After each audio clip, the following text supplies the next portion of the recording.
Hello humans! Today I want to talk a little bit about the normark or EKA Super Swede.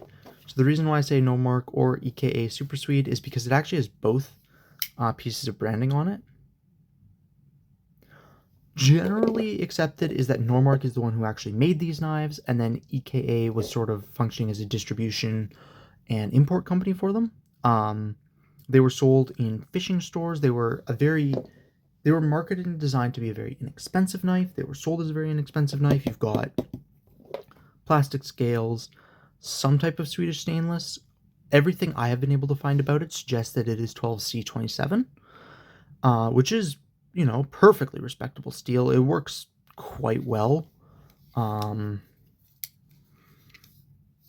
So everything I've been able to say suggests it's that. It's got a backlock, plastic handles with liners.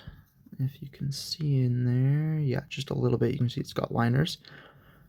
The actual, what's holding on the scales are this pair of flathead brass, and it is actual brass. It's not like anodized or whatever. No. This is brass. Flathead bolts holding the whole thing together, which is fairly interesting, and I think it's kind of cool. You've got a, like I said, probably 12C, but you've got a stainless steel clip point blade in the front, black plastic handle, and a lockback. Very high mounted lockback. It's an extraordinarily simple knife.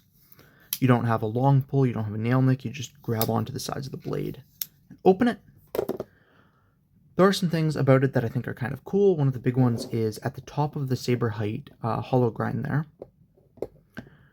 The shoulders have been softened down quite a bit, I'm assuming, from the polishing process. I mean, you can see just how reflective this thing is.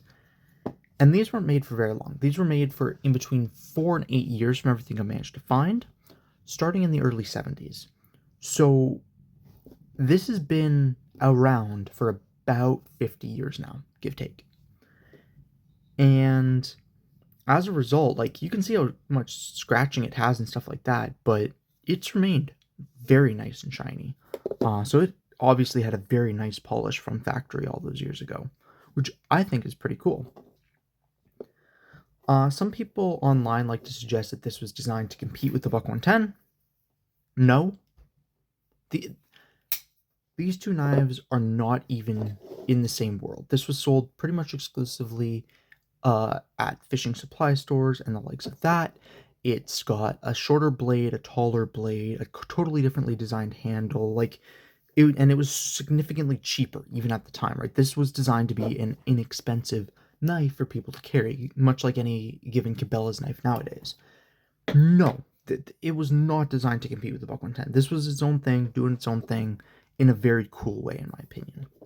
These were manufactured in Sweden, and there was 3 of them. So there was this one right here, which is the Big Swede. You had the larger version, which is the Super Swede, which apparently had a really cool locking mechanism. I've been idly trying to get my hands on one. I think I'm going to start seriously searching one out, but they are super cool. And the smallest one, the Small Swede, which was a simple slip joint. All of them were kind of sold the same way, the same spaces, very inexpensively, but they are pretty cool.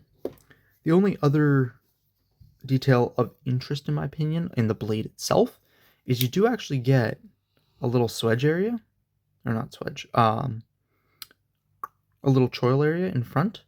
This isn't, it's not a sharpening choil really or anything like that, but it is kind of neat. You can see that this blade has been touched up a couple times, but yeah.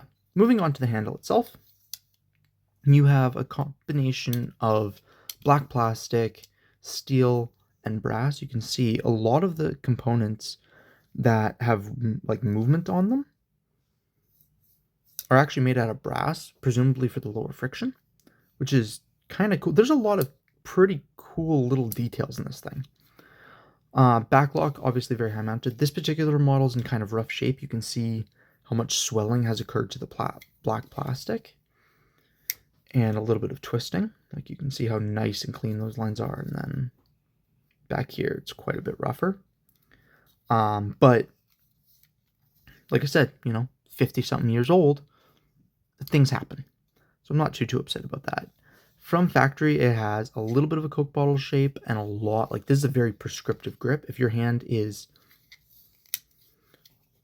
my size or a little bit bigger, like not very much bigger, but a little bit bigger, this is going to be a very comfortable knife. If your hand is significantly smaller, it might become less and less comfortable.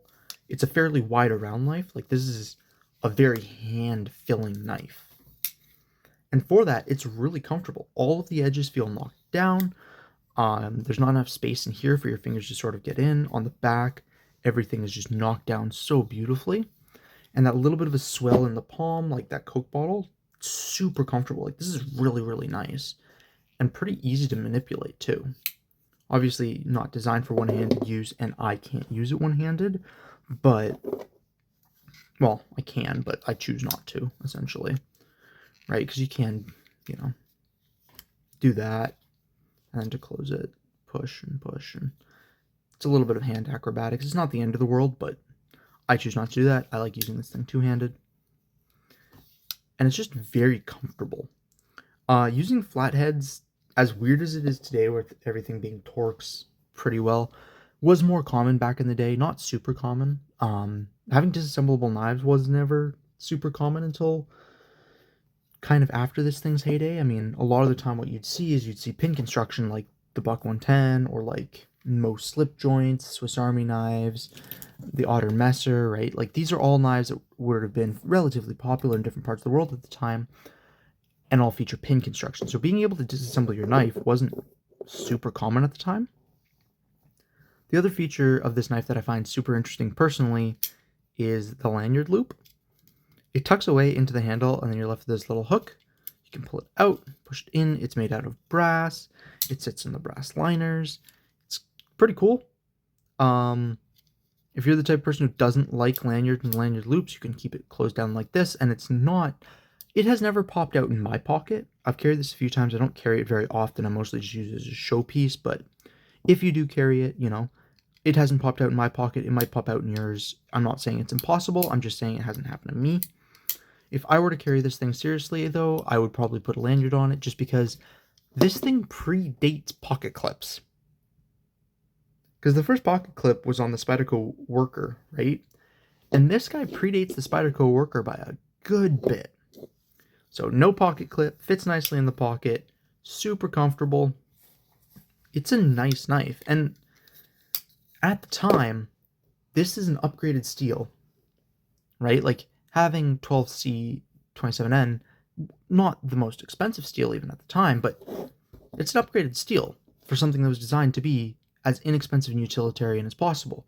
The money for this knife was put towards, in my opinion, the correct things, right? For a tool, which I find super cool. Let's do some quick size comparisons. Here it is next to the Wee Banter and the Civivi Chevalier. Flip that. As you can see, it's actually a fair amount bigger than either of the two. It's not as tall as the Chevalier as either of them is, but it's still a fairly tall knife, and the handle is much more substantial than either. And here it is next to our Buck 110. It is a little bit smaller than the Buck 110, not a significant amount, maybe quarter to half inch, 3/8, somewhere in there, and a Zippo.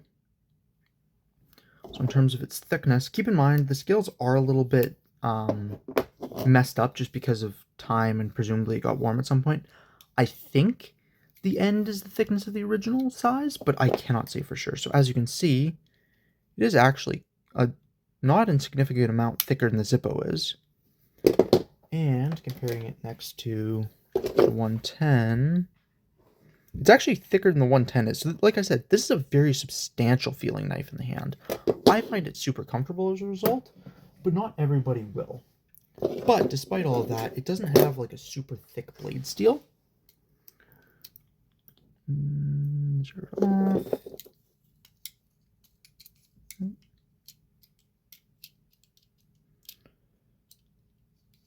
Yeah, so about 115 thousandths. Why are you being so finicky? distally tapered? Sorry, I expected it to be fairly consistent across the whole thing. No, this is closer to like 105 to 110,000 bouncing all over the place. Yeah, this is actually a fairly thin blade stock, which surprises me a little bit. It feels like it looks thicker than it actually is, but right around that 110,